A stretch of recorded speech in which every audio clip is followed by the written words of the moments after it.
哎，你怎么来了？我来给你们修机器呀，不是设备坏了都停工了吗？是，但我不要你这种没有公司的散工修，别给我修坏了啊！我已经请厂家派专家过来修了。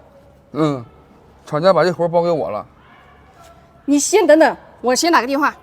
喂，不是，我几百万的机器，你们厂家就派一个没有公司、没有一点背景的小工来修，你们给我的报价修一次可是1万多呢。他是这个区域技术最好的机修，我不信。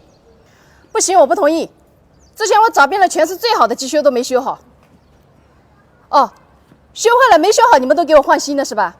那行，那没问题。那修还是？你修呗。老板，修好了。这就修好了？啊。哎，你等等，我让工人测试一下。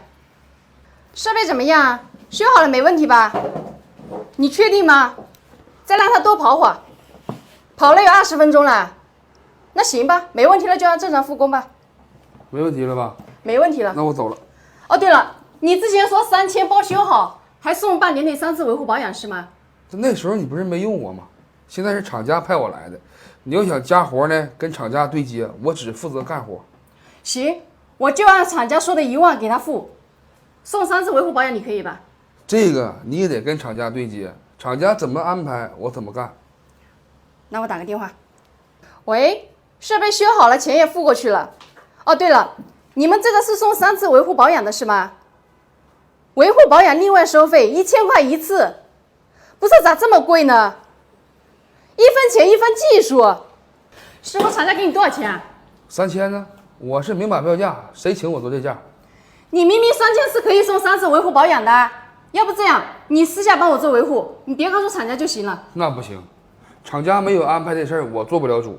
你可以打电话给厂家，我可以不收钱干，但是必须是厂家发话我才能干。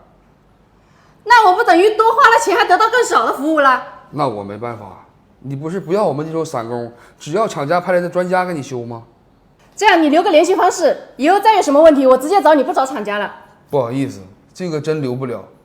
如果厂家没把这个活包给我之前，我可以跟你对接，怎么修都行。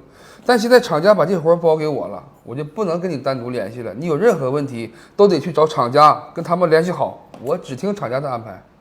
不是，我找厂家，最后来修的不还是你？是啊。1万块修1次，维护保养1000一次，我不纯纯的打冤种吗？这个我不清楚。哎，你